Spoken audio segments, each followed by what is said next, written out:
আমাৰ মুখ্যমন্ত্ৰী ডক্টৰ হিমন্ত বিশ্ব শৰ্মা ডাঙৰীয়াই আজি এটা বহুত ডাঙৰ মন্তব্য প্ৰকাশ কৰা দেখা গৈছে শিক্ষক এডিআৰই পুলিচ এই তিনিটা বিভাগৰ ক্ষেত্ৰত তেওঁ কৈছে পুলিচৰ ইণ্টাৰভিউ জুলাই মাহত এডিআৰইৰ থাৰ্ড গ্ৰেড ফৰ্থ গ্ৰেডৰ যি পৰীক্ষা সেই পৰীক্ষাবিলাক তেওঁলোকৰ হ'ব জুলাই মাহত আৰু শিক্ষকৰ নিযুক্তিও হ'ব বুলি কৈছে আৰু এটা কথা কৈছে বহুত ডাঙৰ কথা যে আৰু 25,000 মান মানে বিজ্ঞাপন প্ৰকাশ পাব বুলি কৈছে আৰু হেতু আসলে নিবনুৱা যুৱক যুৱতীসকলৰ কাৰণে বহুতেই ভাল খবৰ আৰু আপোনালোকে চেনেল কানেক্ট হৈ থাকিব এনেকুৱা ধৰণৰ খবৰৰ কাৰণে আৰু মুখ্যমন্ত্ৰী ডাঙৰীয়াই কি কথা কৈছিলে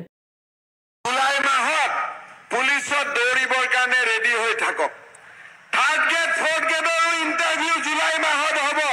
শিক্ষকৰ নিযুক্তিও হ'ব আৰু ভগৱানে কৰিলে তাৰ পিছতো আৰু 20-25 হাজাৰ চাকৰি দিয়া ৰাস্তা মুকলি কৰিম এয়া মোৰ আপোনালোকৰ কাৰণে প্ৰতিশ্ৰুতি শ্ৰদ্ধাৰ ৰাইজ আমি যে এইবোৰ ভেলকিবাজি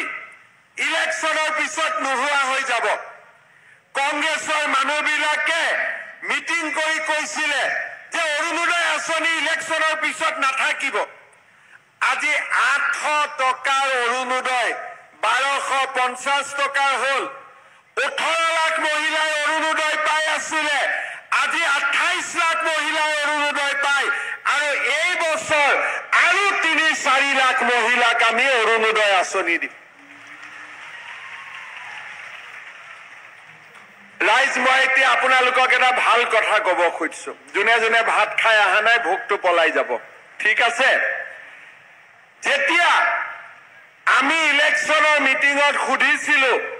যে ৰেচন কাৰ্ড কিমানৰ আছে আধাই হাত দাঙিছিলে আধাই হাত দাঙা নাছিলে কেইদিনমান আগতে মই কমলপুৰত মিটিঙত আহিছিলো পুথিমাৰীত তেতিয়াও মই সুধিছিলো কিমানে ৰেচন কাৰ্ড আছে আধাই হাত দাঙে আধাই নাদাঙে আজি আমি 42 লাখ লোকক